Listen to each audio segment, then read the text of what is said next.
Hey, Darren. Monica, how's it going there today? I'm well. How are you? Great, really great to connect here. Been following your work for a long time. And it's that time of year where people start thinking about designers and designing and decor and all that. How far along are you with all your holiday planning? I am almost embarrassingly far along. I am really hardcore into the holidays, so I'm almost fully decorated. And I totally understand that's not for everyone. So I kind of have some tips to get everyone through successfully since I've had some practice at it. Yeah, would you mind throwing a few tips my way and for the people that are going to be reading and or watching this, because not everybody is as far along as you are, apparently. Yeah, absolutely. I can do that. I think one of my top tips is to kind of choose a theme for your home and your decor. And the reason why is because I think it helps streamline everything. It helps simplify. The holidays can be really chaotic. There's a lot of stuff. And so if you pick a theme, whether it's classic or whimsical or vintage, it can really help guide all the decisions that you're making. It can go from large scale, like your tree decor and your lights, all the way down to small accents like pillows and accessories and things like that. One thing that I'm absolutely loving this year, Lowe's has a collection called Whimsical Wonderland, and it's super bright and fun and colorful. That works really great for me because I have 4 kids, and that all really fits into our family theme.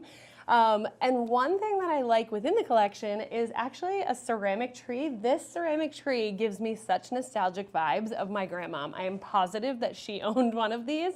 And I think that it just kind of brings back the old into the new, and it's a really fun thing to kind of show my kids, like, hey, we used to have this and now we have it again. It's kind of come back. Pair it with a couple small scale accessories and you're good to go.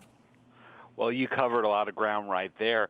How early is too early to put up a tree, in your opinion? Well, obviously, with me, it's never too early. And really, that's the answer. It's never too early to infuse some holiday cheer, but I get that everyone goes at their own pace. And if you want to start, right after Black Friday, you can take it slow. Maybe start outside your home with exterior lights, then bring in the tree. But remember that you can keep adding things throughout the season. And around Black Friday and early December, that's when you're going to get all the great deals and the best deals. So I would say buy what you need ahead of time and then take your time and decorate at your own pace. Now, you personally juggle a lot of things between East Coast Creative and the TV appearances and everything else. When it comes to productivity, you seem like a very organized person, but are you a big calendar person or to-do list person? I am a big to-do list person. I feel like if I write something down, then I remember it. I don't always go back to my to-do list, but I feel like the process of writing it down then is what puts it in my head. And honestly, with technology nowadays, I do it in my phone. So I have a to-do list and I share it with people. So I could share one to-do list with my business partner, one with my husband, one with my girlfriend if we're planning like a really fun holiday party together. So I think that using that technology is a really great way to keep me organized. Right. And aside from this current work with Lowe's, what's coming up for you? Any projects you can talk about? Yeah, I have some really fun projects going on. I just started a fun kind of DIY series with, I don't know if you're familiar with the Holderness family, but they're like super famous for Christmas jammies and all things Christmas. We have started doing some really fun DIY projects together, kind of a passion project, and that is something you will see more of in 2020. Also looking to start, I don't know if you know, but I started as a teacher, as an English teacher. I'm going to get back to my teaching roots and help people kind of grow their businesses, grow a creative career. So I'm really excited to start teaching in the next year too. And it's very clear that you're passionate about the holiday season this time of year. Is there a second holiday for you that you feel this passionate about?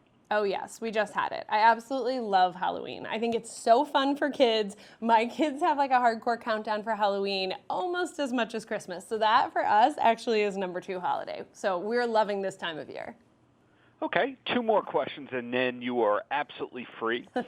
And the first is, when did this really feel like a career? Because as you mentioned before, you were an English teacher and now you're just such an in-demand designer and TV personality and all that. So when did you know, hey, I'm going to be okay, this doesn't have to be a side hustle or anything like that?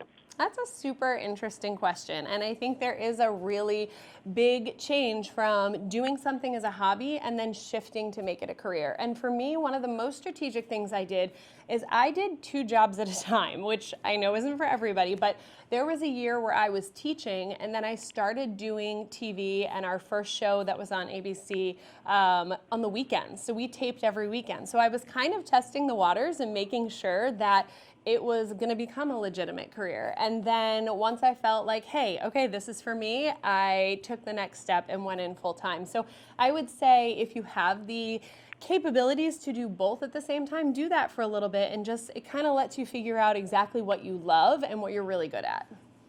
Excellent answer there. I'm sure a lot of people are going to connect with that one, myself included. So in closing, Monica, any last words for the kids? For the kids, enjoy this season. It is so super fun, and I just feel like making all these traditions and different things, whether it's decorating the tree or accessorizing your house, involve your kids in it. And if your mom and dad aren't letting you, make them. Like, let you be a part of it. Well, thank you very much for your time here. Keep up the greatness, and looking forward to seeing the new shows you got coming out. All right, thanks so much. Take care.